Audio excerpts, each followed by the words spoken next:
Hello and welcome everybody to another StarCraft 2 cast by Glitch. This game is going to be a ZVT on Metalopolis. We have EGIdrA here spawning in the 12 o'clock position, and we have sixjaxDDE spawning here in the 6 o'clock position. Maybe you call this a 7 o'clock position, I'm not sure. Is the natural of this one the 6 o'clock position?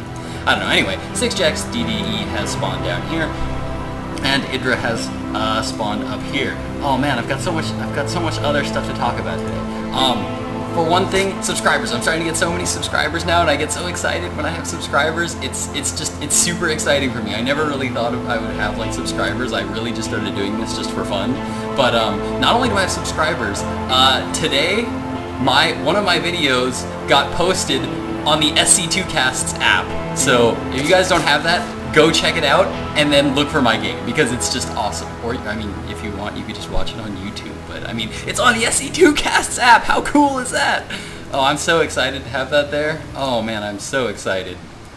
So excited about that. Super, super, super excited about that. Alright, so anyway, back to this game. As I said, we have EGIdrA here spawning. Up here, EGIdrA, I don't think really needs that much of an introduction. Everybody knows EGIdrA. He is the Zerg macro player. Amazing, amazing, amazing Zerg macro style player. Sometimes to a fault. Recently, EGIdrA has been losing some tournament matches lately, and some people are saying it's because of his pure dedication to macro and nothing else. You will never see a cheese out of EGIdrA. You'll never see any kind of unexpected plays. He's like a machine. He just does the same builds all the time. Now, his builds are amazingly good. He's devised some of the best Zerg builds out there that are just very, very solid macro-style builds with excellent, excellent timings. But a lot of people think that he's now become too predictable, and that he, since he tends to have builds against pretty much every standard build out there, if you just play non-standard, the rumor is that you can beat EGIdrA. Okay, I don't think that's entirely true. I think you can. I think it's actually you actually have to be pretty decent to beat EGIdrA. But he is supposed to be. He hasn't been winning lately, and people have just been attributing it to the fact that if you do anything kind of screwy or out of the ordinary or not standard, EGIdrA just doesn't handle it well. It just does not handle it well. So, sixjaxDDE, not a very well-known player. He, I believe, is a Canadian player that is not terribly well-known, but sixjax does have a few members that are pretty well-known. DDE I actually have not ever seen any games from before, which of course doesn't mean that he's not a bad player. I'm sure because he got matched up. I think this match actually came from Battle.net, so this was a ladder match. So DDE here must be at least in the Grandmasters League, or at least in Masters. Probably in Grandmasters if he's playing EGIdrA. So EGIdrA not doing too much yet in terms of tech. Mostly his Zergling speed is just now coming up, but all he's got right now is a spawning pool, 1 gas. He has fast expanded, and he has so far just made drones. Lots and lots of drones, which is to be expected by EGIdrA. EGIdrA is currently actually down in drones right now, 17 to 19 drones. He made 4 lings. They are probably going to take this SCV out before he gets home, and get a little bit of scouting information in. Now, of course, sixjaxDDE, knowing EGIdrA is that macro-style player, he has just gone for an immediate fast expand. He does have a factory up. 1 barracks, looks like he is going Destiny Cloud Fist, and for those of you that don't know, Destiny Cloud Fist is the build, I believe it was coined by Husky. It is the build in which you go 1 barracks, 1 factory, and 1 starport. And then what you do off of that is totally up to you, but it gets you a lot of tech up really fast. So in the case of DDE here, he has used that factory to produce a Hellion.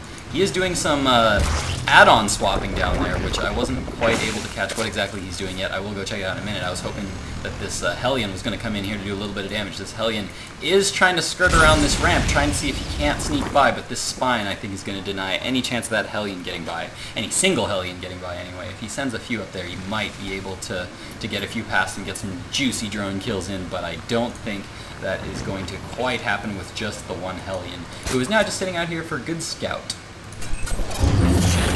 Back down in DDE's base, we have got, let's see, yeah, we've got a Banshee coming out. No Cloak coming up yet, but we do have a Banshee coming out. So DDE is doing everything he can to do a little bit of harassment. Got the Hellion out, got the Banshee out, and now he's doing some more tech labs, some more tech add-on switching. And he's now swapped that barracks onto that tech lab. He does have a siege tank out here for some defense. Some supply depots are going up the ramp to try to block any incoming Zerglings or anything and force them to have to go around. And EGIdrA trying to come in and do some damage there with those Lings. Managed to get a couple of drone kills, or SCV kills rather. Okay, by a couple I meant one.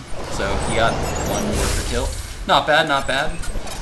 But those Lings, I think they'll be pretty well denied by that siege tank. Siege mode is not up yet, so I guess they don't have too terribly much to worry about yet. So far, not a whole lot going on in this game. We do have 2 racks up right now, both just producing Marines. Stim is coming up at the moment, and just lots of siege tanks being produced. So it looks like from sixjaxDDE, we are going to see a lot of just standard Marine siege tank. Some more Zerglings here moving across the field for EGIdrA. EGIdRA still just droning up like crazy. If we check the harvester count right now, we can see that EGIdRA is up ridiculously high. 49 harvesters, 232 harvesters. That is a lot of harvesters for EGIdRA for 2 bases. And yes, indeed, there comes the third. EGIdRA has produced a lot of workers. I wouldn't be surprised to still be producing a little bit more so that he can immediately saturate this third. Ling's just coming right back, making sure that there is no push out coming. Did I miss? Holy cow, what happened to that Banshee? Did I miss the Banshee doing something crazy? Oh my god, you guys. Alright, let's do this. We're gonna go back and then we're gonna speed back up because I kinda wanna know if that Banshee was able to do much damage. Is that our Banshee right there? Nope, that is definitely not a Banshee. That is a drop. Did I miss a drop? I'd be so mad if I missed a drop. No, this is still too recent. Alright, I don't know what happened to that Banshee. You know what? I'm gonna go back and I'm just gonna do it later. I'm gonna add an annotation in my video and I will tell you what happened to that Banshee. Because I kind of really want to know. I will go back and recheck that, but I don't want to waste too much time here going back. Very nice pickup there by DDE. All he did was he dropped those Marines, did some damage to that hatchery, and now he's just dropping them here down on the low ground with this medevac here to scout the high ground so that these Marines can shoot from down here up onto this high ground. But this is a lot of Lings and Banelings. I don't think DDE is going to be able to do too much damage with that there. EGIdRA still just macroing up a storm. We do have some Mutalisks coming out on the field now. 6 Mutalisks with their +1 attack upgrade is coming up. Baneling Centrifugal Hooks, which is Baneling Speed, is now coming up. So both players going for very standard play. Zerg just going for that standard Marine Baneling Muta, and sixjaxDDE going for just some standard Siege Tank and Marine right now, with some nice little drops for harassment. But I think these Mutas are going to get this. Yes, they do! Very nicely done by EGIdRA there. Managed to snipe that medevac and kill everything inside. Those poor Marines did not have a chance. Still just very safe play from both players. Nobody doing anything too crazy. Looks like a drop tried to go down in EGIdRA's main and did some damage to this Baneling nest, but those Lings are just too quick. They can just, especially when you have such a good creep spread like EGIdRA has right now, connecting the bases with all this creep. Those Lings just move so quickly in between bases. They're able to maintain some pretty good defenses on all of EGIdRA's bases, and the dog is barking. Awesome. Anyway,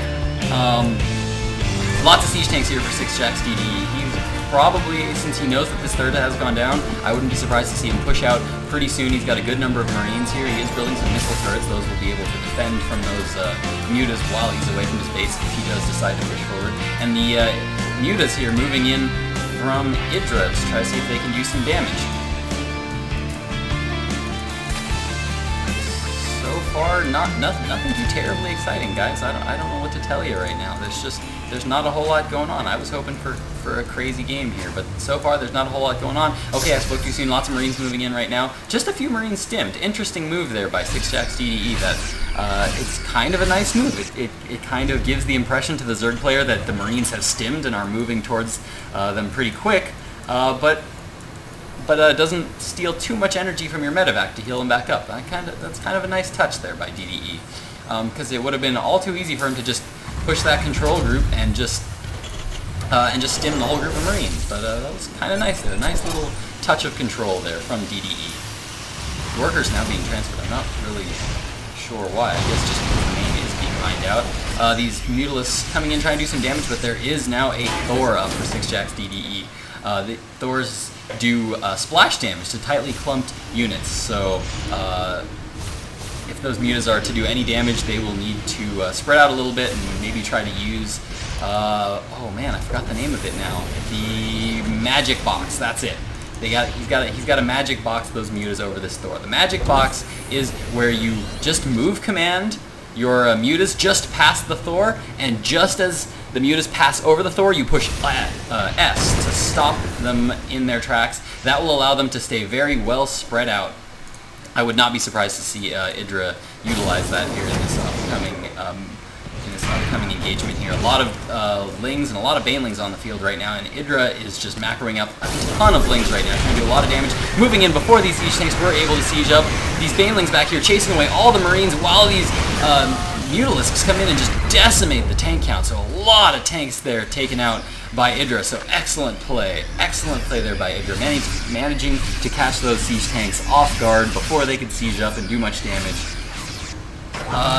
Where'd those Thors go? There's one Thor here, but our Thors are managed to...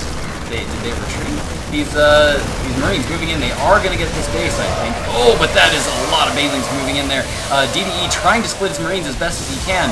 Not bad splits at all. He did do a very nice split. All his Marines, I believe he had them spread out about there. That was a big spread, but just not enough, and this Thor gets caught off guard. That was the magic box there by EGIdrA. If you want to catch that again, I'll back it up real quick just so you can see. Here comes those mutas. He has them move commanding right now. See how they're nice and spread out? He stops them there so that they spread out, and he moves them just past the Thor and then hits the stop button, and there it goes down. And look at that. Only 2, maybe 3 Mutalisks took any damage there from those Thor volleys. EGIdrA now in a commanding lead here. He's in a super good position here, I think. Moving in with all these Mutalisks. This is a lot of Mutalisks to deal with. What is this? This is 19 Mutalisks here. That is a lot of Mutalisks to have to deal with when you're low on your Marine count. He's got one Thor up.